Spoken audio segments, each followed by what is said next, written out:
the Germans who invited them, they were guests of the UN. That pleased me no end, because the UN was going to do the right thing on this. Why was I so happy? I was happy because... Maldives also. Thank you. I was so happy because the Kosovars were present. I know the government has been working very hard. I know so has Mr. Pakoli. And what made me happy was that they were all there together in the Assembly Hall on the important day for Kosovo. Now, why do I say this is important? Just for coming here, I gave a lecture in the Maldives to our security people on the security threats to the Maldives. They were asking me what I thought was the most daunting challenge to Maldivian security. I told them, if you ask me this question, I'm not going to tell you a long list of things from terrorism to pollution, no. What I will tell you is what the Copenhagen School says about securitization. Because back home, our people in Parliament are squabbling all the time. They cannot agree on anything. And when they cannot agree on things, the country suffers. So I told them to have an agenda moved for a country to make special measures to this issue. We have to go through a schema, a spectrum, which Copenhagen School identifies. There are things they call non-political issues. These are issues on which the state does nothing. I wouldn't think that recognition is something that would be on that category. You have to do something about it. But there are issues that a state doesn't do anything about, that can be dealt by NGOs and so on. That's a non-political issue, issues of very, very low politics. And then there are issues that are politicized, issues that get debated in Parliament. Parties have views and positions on that, and then you agree on that, and you have an allocation budget, and then act upon that, but still in a political manner. Then there are securitized issues, issues that are so important to the nation, they move above the partisan political bashing and get a national consensus on those subjects. Those are your high politics agenda, the national priorities. Now, I said for the Maldives, the biggest problem was people couldn't agree on that. Now for Kosovo, I would think that agenda is getting recognition for your independence. That is one of the most important things that your country needs to be doing and is in fact doing.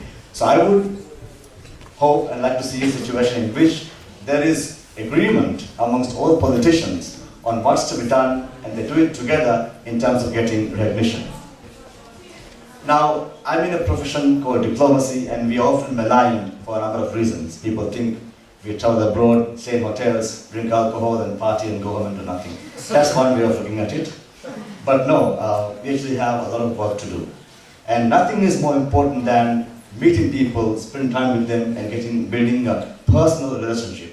That takes time, and it's a difficult task, a challenging task, but something very important to do. Equally important when you are in a world of nation states. Often it's difficult to start picking and choosing. Throughout history, countries who have sought to build alliances have often sought the alliance friendship, the alliance relationship more important than certain ethical issues. Now, I'm not judging that, but throughout history, countries are forced into looking at the alliance as more important than various ethical issues that are there. I'm not recommending this, but countries actually forced to that. When we came out as an independent country in '65, there were some countries who said the Maldives is too tiny, too poor to be a UN member. Then we tried to build friends, and we actually didn't have luxury to decide who was a good friend, was a bad friend, a friend was a friend was a friend. And that mattered in the UN because we were looking for votes. I would think the same goes for Kosovo also.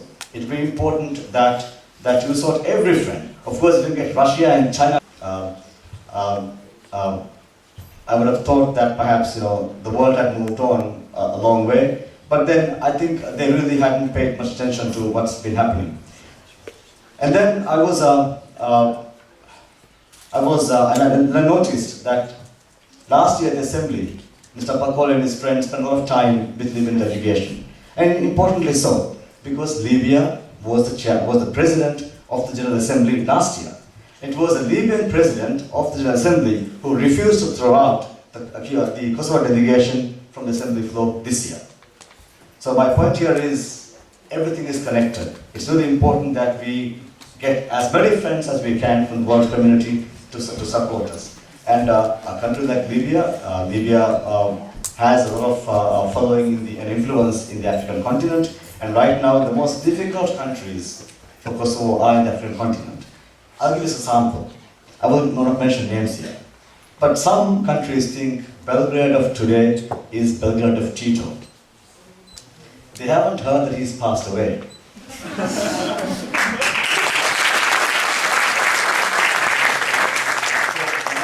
Speak to them about Kosovo. They tell us, well, the foreign minister so-and-so of Serbia was here, and we have good ties with Belgrade, Tito, Nasser, Nehru, and so on and so forth.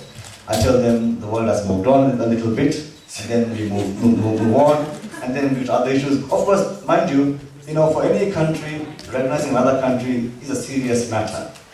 There is a process to go through, there are questions asked, you have to put answers and go on. And often, if you're not familiar with the region, it's difficult to address a number of issues, so it's a process involved in that.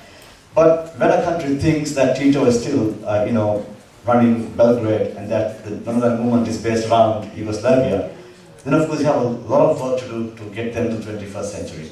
But then it has to be done. And I think if you can get a country like Libya or Egypt, for that matter, then you probably have all of Africa with you. That's quite an, I think, easy thing to do, because they all are very state-centric states.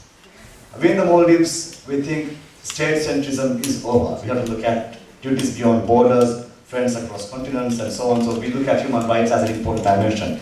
But there are many state-centric countries who hold to certain principles such as territorial integrity as more important than human rights. So for these countries, and quite many of them, it's important to have some among them adopt that line. And when I heard that Mr. Pakoli and some Kosovans were in Libya recently, I was rather surprised by it, because many of the African governments I spoke to were even reluctant to meet anyone from Kosovo, because they might upset Serbia. So to have a whole delegation go is quite a feat, and I hope that pretty soon Libya will come along and recognize Kosovo. And if you do that, we have a large number of countries following on from there. Just to endorse what Mr. Pakoli said about a strategy to recognize Kosovo, it's important that every country wants to feel important. Now, my own country is very small, but we also want to feel important. I'm being very honest with you. Which means we want Kosovo to have contacted us, send a delegation over to us, make us feel we are as important as India or China or whatever. Don't treat us small because we're a small country. And how do we address that? By making sure there's always somebody available to talk to us on this subject. Somebody is bothered to travel to our country.